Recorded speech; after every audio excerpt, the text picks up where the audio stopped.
नमस्कार दोस्तों, मेरा नाम है राजेश और क्राइम स्टोरीज चैनल पर आपका बहुत बहुत स्वागत है। दोस्तों, आज मैं आपको अपराध की जिस वारदात के बारे में बताने जा रहा हूँ, वो वारदात मुरादाबाद उत्तर प्रदेश में हुई थी। तो चलिए दोस्तों, जानते हैं इस वारदात के बारे में। मुरादाबाद से 11 किलोमीटर दूर दिल्ली रोड पर एक कस्बा है पाकबड़ा। ये कस्बा राष्ट्रीय राजमार्ग 24 के दोनों ओर बसा हुआ है। कासिम सैफी अपनी पत्नी गुल हासमीन के साथ इसी कस्बे में रहता था। वो आरटीआई कार्यकर्ता था। इसके अलावा वो किसी के साथ मिलकर प्रॉपर्टी डीलिंग का भी काम करता था। कासिम सैफी 27 दिसंबर 2018 को अपनी पत्नी से ये कहकर गया था कि मुरादाबाद जा रहा है और वहीं से जमीन खरीद फरोख्त के लिए कहीं जाएगा। उसे घर लौटने में देर हो सकती है। कासिम जब शाम 7 बजे तक घर नहीं पहुंचा तो उसके भाई आसफ अली ने कासिम को फोन किया। उसने बताया कि वो किसी के साथ बैठकर प्रॉपर्टी संबंधी बात कर रहा है। उसने ये भी बताया कि रात 9-10 बजे तक वो घर पहुंच जाएगा। कासिम जब रात 10 बजे तक भी घर नहीं पहुंचा तो आसफ अली ने उसे फिर से फोन किया। उसके फोन की घंटी तो बज रही थी, लेकिन वो उठा नहीं रहा था।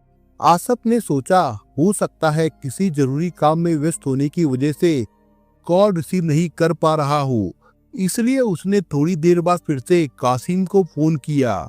इस बार भी उसके फोन पर घंटी तो जा रही थी, पर उसने फोन नहीं उठाया। कासिम ने इससे पहले कभी भी ऐसा नहीं किया था। घर वालों के फोन करने पर वो फोन जरूर उठा लिया करता था, भले ही थोड़ी देर बात करे। जबकि उस दिन वो फोन ही नहीं उठा रहा था। सभी घर वाले चिंतित थे। कासिम चूंकि आरटीआई कार्यकर्ता था, इसलिए घर वालों को और भी ज्यादा चिंता होने लगी। घर वाले रात भर चिंता में बैठे उसी के आने का इंतजार करते रहे। बीच बीच में वो उसका मोबाइल फोन भी डायल करते रहे। हर बार फोन तो मिल जाता, पर बात नहीं हो रही थी।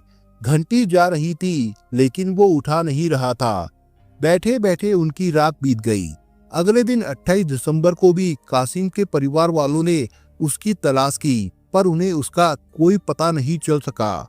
उन्होंने कासिम के दोस्तों और जान पहचान वालों को फोन करके उसके बारे में जानने की कोशिश की, लेकिन कोई नतीजा नहीं निकला। बेटे की कोई जानकारी ना मिलते देखकर 29 दिसंबर को कासिम के पिता साबिर हुसैन कुछ लोगों के साथ थाना पाकबड़ा पहुंच गए। थाना प्रभारी नीरज कुमार शर्मा को उन्होंने अपने 32 साल के बेटे कासिम के गायब होने की जानकारी दी। इस पर थाना प्रभारी ने कहा कि कहीं वो नाराज होकर तो नहीं चला गया। नहीं साहब, नाराज होने का तो सवाल ही नहीं उठता। मेरा लड़का आरटीआई कार्यकर्ता है, वो पढ़ा लिखा और समझदार है। मुझे डर है कि उसके साथ कहीं कोई अनहोनी तो नहीं हो गई, साबिर हुसैन ने आशंका जताई। ये सुनकर थाना प्रभारी ने उनसे कहा, अगर आपको किसी पर शक हो तो बताइए, कभी उसका किसी से झगड़ा तो नहीं हुआ था? साहब, छोटे मोटे झगड़ों को छोड़ दे तो हमारी किसी से कोई दुश्मनी नहीं है, साबिर हुसैन ने बताया। थाना प्रभारी नीरज कुमार शर्मा ने साबिर हुसैन को ये कहकर घर भेज दिया कि कासिम के बारे में कहीं से कोई सुराग मिले तो पुलिस को जरूर बताना, और किसी पर शक हो तो वो भी बताना। कई दिन बीत गए, पुलिस भी किसी नतीजे पर नहीं पहुंच सकी। कासिम के घर वाले थाने का चक्कर लगाते लगाते परेशान हो गए, तो थक हार के वे 3 जनवरी 2019 को एसएसपी जे रविंदर गौड़ से मिले। एसएसपी ने उनकी बात को गंभीरता से लेकर उसी समय पाकबड़ा के थाना प्रभारी को तुरंत कासिम के किडनैपिंग की रिपोर्ट दर्ज कर कार्रवाई करने को कहा। एसएसपी का आदेश मिलते ही थाना प्रभारी ने कासिम सैफी के किडनैपिंग की रिपोर्ट दर्ज कर उसके घर वालों से इस संबंध में बात की। दरअसल जांच के लिए ये जानना जरूरी था कि कासिम ज्यादातर किस किस के साथ रहता था, उसके दोस्त कौन कौन है। साबिर हुसैन ने बताया कि मुरादाबाद के रामगंगा विहार में अलका नाम की एक महिला रहती है, जो अपने परिचित विकास चौधरी के साथ प्रॉपर्टी डीलिंग का धंधा करती है। रामगंगा विहार में ही उसका ऑफिस है। कासिम उसी के पास जाता था, उसी के ऑफिस में बैठकर आरटीआई के कागजात तैयार करता था। ये जानकारी मिलने के बाद थाना प्रभारी ने कासिम के मोबाइल फोन के कॉल रिकॉर्ड निकलवाए।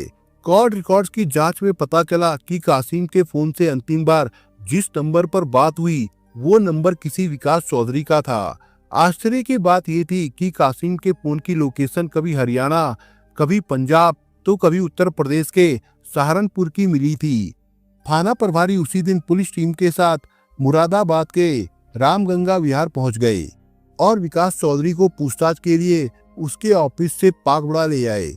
उन्होंने विकास से कासिम के बारे में पूछताछ की तो उसने बताया कि 27 दिसंबर को वो कासिम सैफी को प्रॉपर्टी दिखाने के लिए रदाउली गांव लेकर गया था।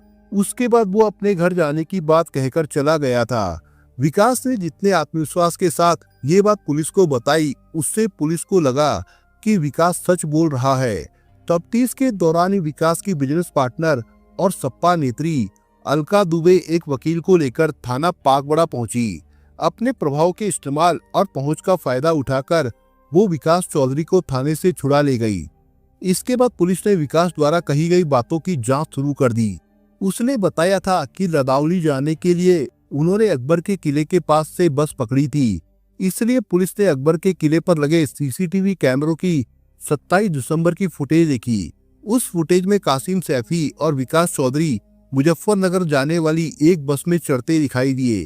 फुटेज देखकर थाना प्रभारी का माथा ठनका कि मुजफ्फरनगर जाने वाली जिस बस में वे दोनों बैठकर गए थे उसमें लदाउली गांव का ना तो टिकट बनता था और ना ही वो बस लदाउली गांव में रुकती थी। लिहाजा आगे की पूछताछ के लिए पुलिस ने विकास चौधरी को फिर से उठा लिया। जब उससे सख्ती से पूछताछ की गई तो उसने स्वीकार कर लिया कि कासिम सैफी अब जीवित नहीं है। उसने उसकी हत्या करके शव को एक खेत में छिपा दिया है। उसने बताया कि कासिम उसकी जाति की लड़कियों पर अश्लील कमेंट करता था। इसके अलावा अलका दुबे पर भी वो बुरी नजर रखता था, जिसकी वजह से उसकी हत्या करने के लिए मजबूर होना पड़ा। विकास ने आगे बताया कि 27 दिसंबर को वो शामली में एक प्रॉपर्टी दिखाने के बहाने उसे साथ में लेकर गया था। वहां पर गांव भविसा का रहने वाला एक दोस्त कुलदीप मिला। उसकी मोटरसाइकिल पर बैठकर हम लोग शाहपुर गांव के गन्ने के एक खेत में पहुंचे। वहीं पर हमने उसके पेट और पीठ में गोली मारकर उसकी हत्या कर दी। उसके शव को वहीं खेत में छोड़कर वो मुरादाबाद आ गया था और कुलदीप कासिम का मोबाइल फोन लेकर सहारनपुर रेलवे स्टेशन चला गया था। योजना के अनुसार कुलदीप ने मृतक का फोन साइलेंट करके सहारनपुर रेलवे स्टेशन पर आई एक सुपरफास्ट ट्रेन के शौचालय में छिपा दिया ताकि उसके फोन की लोकेशन बदलती रहे।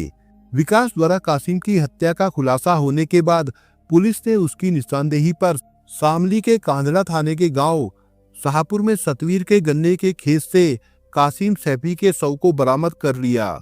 ये 10 जनवरी 2019 की बात है। कासिम के घर वालों को उसकी हत्या की खबर मिली तो घर में कोहराम मच गया। विकास चौधरी ने कासिम की हत्या किए जाने की जो वजह बताई थी वो मृतक के घर वालों के गले नहीं उतर रही थी। परिवार के लोगों का कहना था कि अलका दुबे से कासिम के नजदीकी संबंध नहीं थे। वो शरीफ, समझदार और नेक नियत वाला आदमी था। उन्होंने कहा कि अभियुक्त विकास चौधरी गलत आरोप लगाकर पुलिस को गुमराह करने की कोशिश कर रहा है। 11 जनवरी 2019 को शामली से कासिम का शव मुरादाबाद लेकर आए। पोस्टमार्टम के बाद उसके शव को उसके घर वालों को सौंप दिया गया। इसके बाद कस्बे के सैकड़ों लोग उसके साथ हो गए। कासिम की हत्या का सही खुलासा न करने का आरोप लगाते हुए लोगों ने कासिम का शव थाने में रखकर हंगामा करना शुरू कर दिया। भीड़ ने थाने में तोड़फोड़ भी की। इतना ही नहीं, हत्या आरोपी विकास चौधरी को हवाला से खींचने की भी कोशिश की। विरोध पर पुलिस कर्मियों से धक्का मुक्की की गई। थाने में बवाल मचाने के बाद गुस्साए लोग दिल्ली लखनऊ हाईवे नंबर 24 पर पहुंच गए। उन्होंने कासिम का शव सड़क पर रखकर जाम लगा दिया। सूचना मिलते ही SSP J Ravinder Gaur, SP Ankit Mittal, CO Aparna Gupta, CO Rajesh Kumar team के साथ वहां पर पहुंच गए। एसएसपी ने आक्रोशित भीड़ को समझाया और आश्वासन दिया कि केस की फिर से जांच करवाएंगे। जांच में जो भी दोषी पाया जाएगा उसके खिलाफ सख्त कार्रवाई की जाएगी। आरोपी चाहे जितना भी असरदार क्यों ना हो, उसे बख्शा नहीं जाएगा। एसएसपी के इस आश्वासन के बाद लोगों ने जाम खोला। इसके बाद लोग कासिम का शव दफनाने को तैयार हुए। भारी पुलिस फोर्स के बीच कासिम सैफी के शव को दफनाया गया। पुलिस ने विकास चौधरी से पूछताछ करके 11 जनवरी 2019 को उसे जेल भेज दिया था। चूंकि लोगों ने अलका दुबे पर गंभीर आरोप लगाए थे, इसलिए एसएसपी जे रविंदर गौड़ ने सीओ अपर्णा गुप्ता को निर्देश दिया कि अलका दुबे को हिरासत में लेकर पूछताछ करे। सीओ अपर्णा गुप्ता पुलिस को लेकर जब रामगंगा विहार स्थित उसके घर पर पहुंची तो उसके घर व ऑफिस पर ताला लगा मिला। इतना ही नहीं, उसके दोनों मोबाइल फोन भी स्विच ऑफ थे। उसके अंडरग्राउंड हो जाने के बाद पुलिस का शक और बढ़ गया। पुलिस ने उसके संभावित ठिकानों पर दबिश डाली, लेकिन सफलता नहीं मिली। लिहाजा पुलिस ने अपने मुखबिरों को सतर्क कर दिया। इसी दौरान पुलिस को अलका दुबे के बारे में सूचना मिली कि वो सीमावर्ती जिले रामपुर की मिल्क तहसील में कहीं रह रही है। सीओ अपर्णा गुप्ता की टीम ने इस सूचना पर काम करना शुरू किया। इसके बाद 14 जनवरी 2019 को पुलिस टीम ने अलका दुबे को रामपुर जिले की तहसील मिल्क से हिरासत में ले लिया। सीओ अपर्णा गुप्ता ने अलका दुबे को मुरादाबाद के महिला थाने ले जाकर उससे पूछताछ की, तो वो खुद को बेकसूर बताते हुए बार बार बयान बदलती रही। उसने बताया कि मृतक कासिम से उसकी मुलाकात मुरादाबाद कचहरी में हुई थी। इससे ज्यादा वो उसके बारे में कुछ भी नहीं जानती। पुलिस को लगा कि वो उसे गुमराह कर रही है, तब उससे सख्ती से पूछताछ की गई। पुलिस की सख्ती के आगे अलका दुबे को सच बोलने के लिए मजबूर होना पड़ा। उसने कासिम सैफी की हत्या की जो कहानी बताई वो कुछ इस प्रकार से थी। अलका दुबे राजनीति में सक्रिय थी। वो समाजवादी पार्टी की जिला सचिव थी। सपा की जिला कार्यकारिणी में ही हारून सैफी भी जिला सचिव था। हारून सैफी पागबड़ा का रहने वाला था और वहां का प्रधान रह चुका था। पार्टी के कार्यक्रमों में हारून सैफी और अलका दुबे की अक्सर मुलाकात होती रहती थी। चूंकि वो सपा जिला कार्यकारिणी में समान पद पर थे, इसलिए दोनों की फोन पर भी अक्सर बातें होती रहती थी। करीब 3-4 महीने पहले मुरादाबाद की कचहरी में अलका की मुलाकात हारून सैफी से हुई। उस समय हारून बहुत ज्यादा परेशान दिखाई दे रहा था। अलका के पूछने पर उसने बताया कि पागबड़ा निवासी कासिम ने उसे और उसके घर वालों को परेशान कर रखा है। दरअसल हुआ ये था कि हारून सैफी की पत्नी सायदा बेगम, बेटी नौरीन, एक रिश्तेदार आरिफ और आरिफ की पत्नी केसर जहां ने फर्जी डॉक्यूमेंट बनवाकर रानी लक्ष्मीबाई पेंशन और समाजवादी पेंशन का लाभ लिया था। आरिफ के पास सरकारी सस्ते गल्ले की दुकान भी थी। ये जानकारी पागबड़ा निवासी आरटीआई कार्यकर्ता कासिम सैफी को मिली तो उसने संबंधित विभाग में आरटीआई लगाने के बाद शिकायत की थी। उसकी शिकायत पर गंभीरता से कार्रवाई करते हुए संबंधित विभाग ने उपरोक्त सभी से पेंशन हेतु दिए गए पैसे जमा कराने को नोटिस दिया था। बताया जाता है कि कासिम सैफी और हारून सैफी में पिछले 10 सालों से रंजिश चली आ रही थी। दोनों के बीच दुश्मनी की शुरुआत ग्राम पंचायत चुनाव से शुरू हुई थी। करीब 10 साल पहले हारून और कासिम ने चुनाव लड़ने की शुरुआत की थी। हारून सैफी ने बिरादरी की पंचायत में लोगों को अपने हक में करके कासिम सैफी को चुनाव लड़ने से रोक दिया था। पंचायत चुनाव जीतने के बाद हारून सैफी ने कासिम के खिलाफ मोर्चा खोल दिया था।